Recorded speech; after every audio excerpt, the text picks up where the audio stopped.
Hi everyone, here I am with another viewer question, and this is from Jason. Hi Jason, thank you very much. You being the only guy who comments on my channel, I really appreciate it. Your question was, in my opinion, what do I think are the most easiest or not so easiest? Maybe 10 of each. Okay, everyone can see the question right now, and okay, as per my experience I will answer this. Okay. You're looking at a hoya. Okay,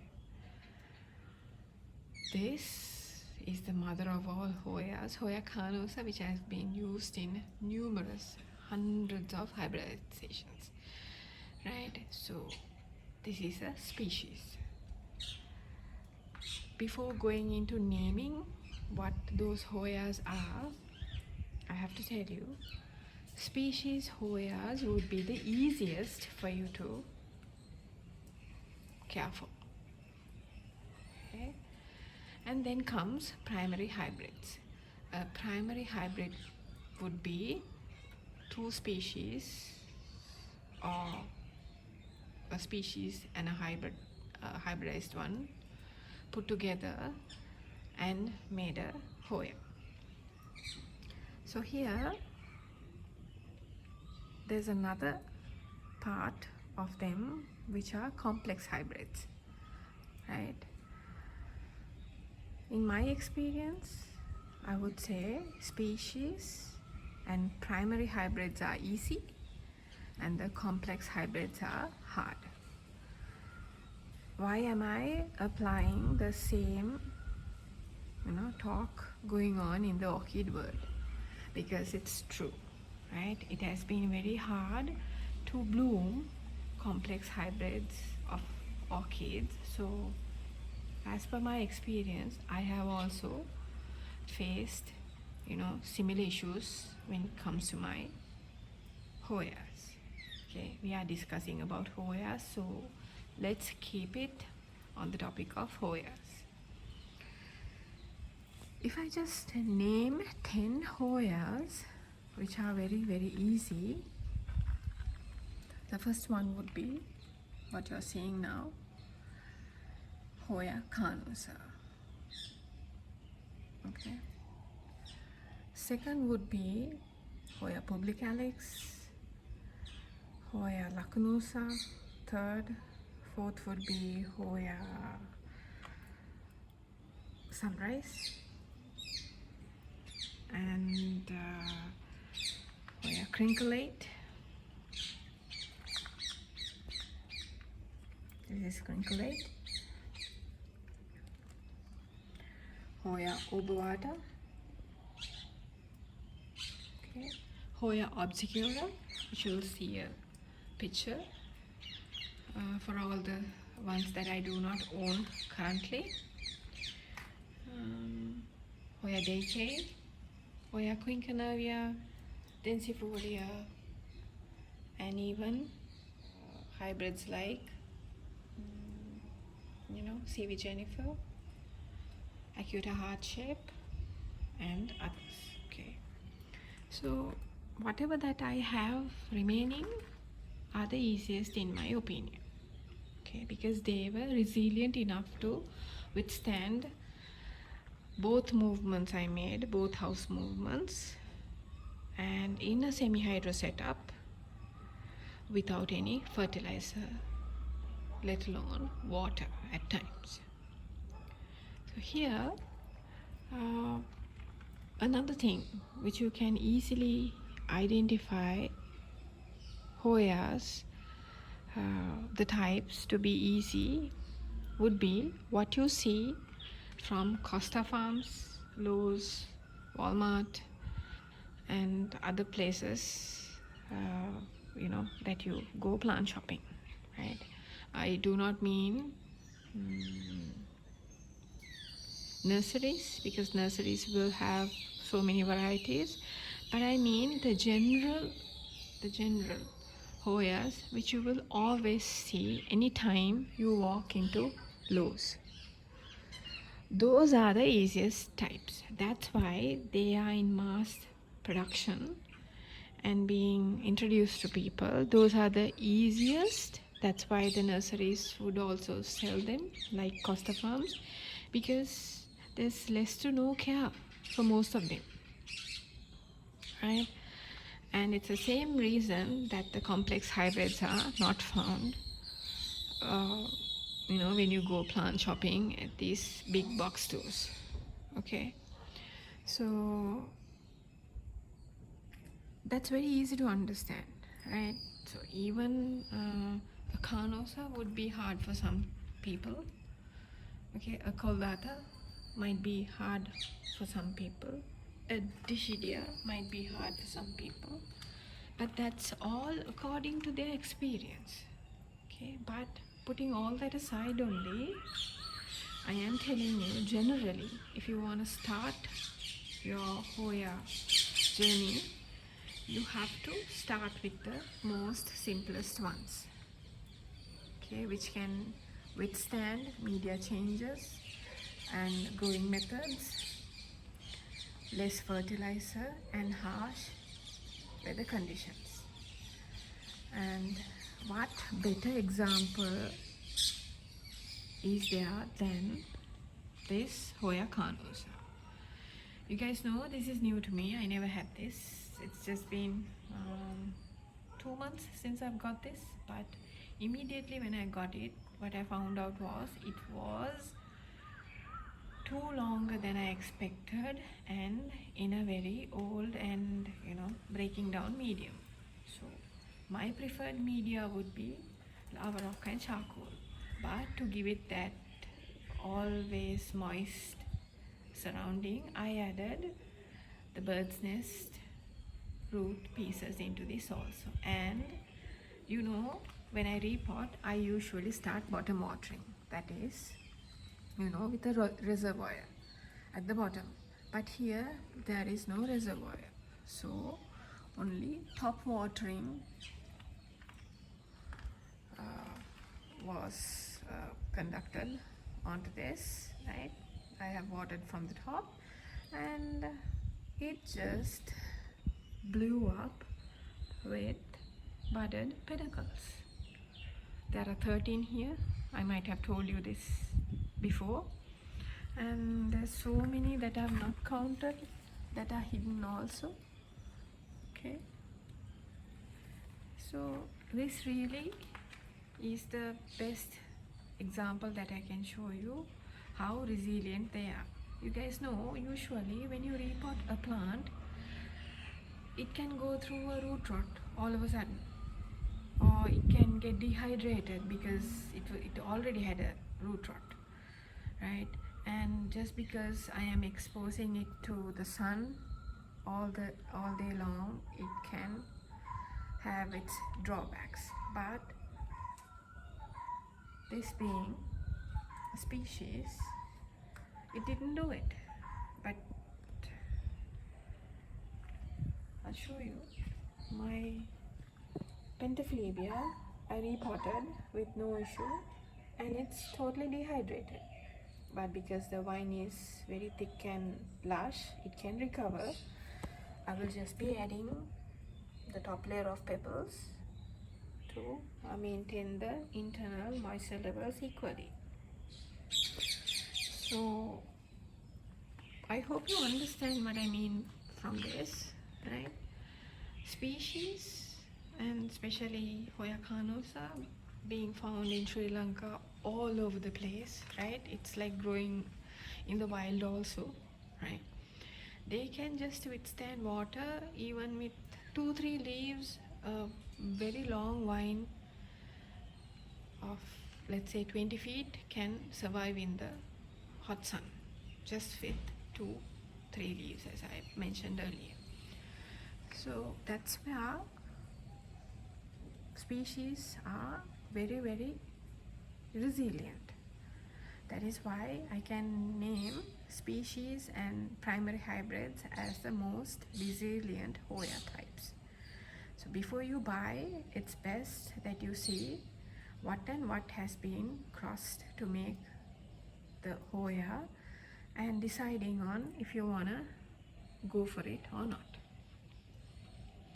You guys know I did not have any hard type of Hoya that you saw in my last year videos. All my plants were very lush, and I had 3 times more collection than this. Okay, but all those pots were removed because of different problems it started. That is not because of an issue with its growth. That was because of things being poured onto them without me knowing, and root rots, and not being able to fertilize, and especially because I threw them into the sun in trying to trigger them to bloom, which actually worked, right? So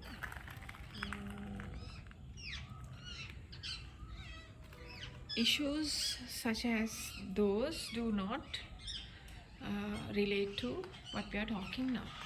Those are man-made issues caused by me. Okay, but when it comes to easiest Hoyas, I think you should look for species and primary hybrids. When it comes to hard Hoyas, it will always be, again, different to each person. But if I take all those caring methods and everything out of the way, as per my belief, anything that variegates like this obovata in a variegated, okay, can be selected as a hard Hoya for me. Okay, but my moon shadow did not, miss a beat. I recently just repotted it into this, and it's thriving. Okay, and this is my overwater. Even though it took some time to get on with the growing, it did, and finally it became okay with its shape also. Okay, but this I have seen from Costa Farms and many other places which people have bought bigger specimens, huge specimens which are easily growing for them, right? So Obovata is definitely an easy Hoya to grow, just like Publicalyx, Lacunosa, Carnosa, Crimson Princess, Crimson Queen, Crinklate. All these I have seen in huge specimens sold by Costa Farms. So if you see them very commonly, do not be afraid to purchase that and care for it. If you want to change your media into a total semi-hydro even, you can do, because they are resilient, right? They are in a huge bunch of vines. Okay, you will not even see one leaf dropping when you change its media to a total different media, like what I did here with lava rock, charcoal, and bird's nest root pieces.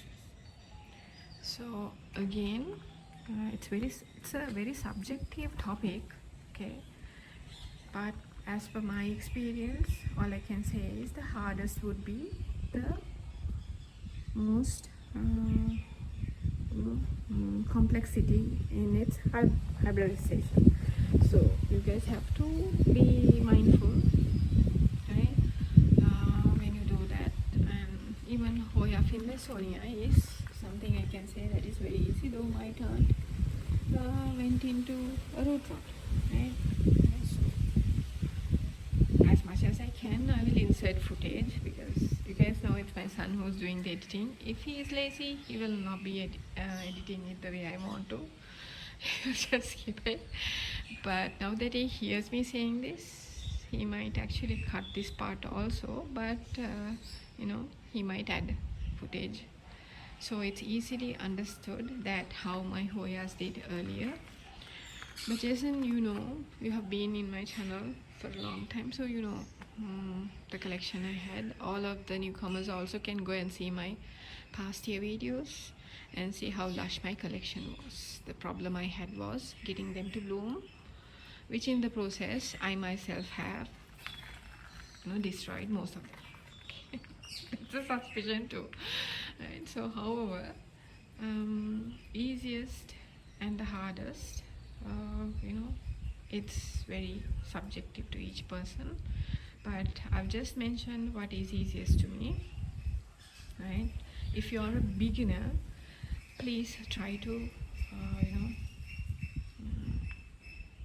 take little steps into complex hybrids, because when it comes to my experience also, even if they have pinnacles, right, they might not bloom.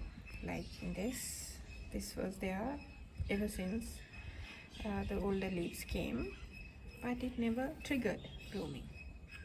If I can see the slightest change, I would definitely change its positioning, right? But so that it would not get knocked over on these pebbles. But I do not see any improvement in its growth. It's growing, but it's very slow. These two are new leaves, and there are two more popping up. There are three actually, but they might not come into fruition. It might just be one leaf also. So sudden weather changes, everything matters when it comes to these. As much as they love sun to bloom, to grow, they will need quite a bit of shade also. That is what I have experienced, and trellising them would grow them also. But it all depends. So guys, just make sure whatever you do have meaning, then all your hoyas will be easy for you. That's the long and short of it. Currently I do not believe in a lot of fertilizing, but I believe in letting them be. And if I touch base on cuttings, you have to not meddle with it, right? Once you place the cutting into the coffee cup or whichever that you choose, maybe it's rooting in water, right? You should not just like take it out and inspect it or whatever, and when it comes to potting media, because it's a cutting, it has to be stabilized for it to root. That's why when we are growing in inorganic media, we put a top layer of pebbles on the top, not only to combat the dry top layer, but to keep the cuttings steady. So plants will do differently. I cannot say that shorter or smaller leaves would do better, or medium leaves would do better and the longer leaves would do very bad, right? Because as per your care, all that changes. I might have shown you this leaf before too. So again, when you look at a hoya, you know what are complex hybrids, and some of you already know what was crossed to make the so and so. Therefore, you can decide for yourself if you are gonna go ahead with complex hybrids, because at the end of the day we want these to bloom. Okay, we want the pinnacles to reactivate, keep blooming, right? So that's how it is. And if you are just going for the leaves, that's okay too, because that's what I did at the beginning, right? Then along the way I changed that I wanted to see blooms, but looking at the leaves itself gave me so much of peace and my collection was thriving, so I was even happier than that. So that's what I have to advise you too. So there is necessarily not a hard Hoya or an easy Hoya, but if you want to start your journey, start with a species. That's what I can advise you. Because all of my Hoyas were easy for me to grow unless I did something to screw them up. And so I hope you enjoyed my video. Jason, thanks again for the question. Guys, have a happy week. Bye bye.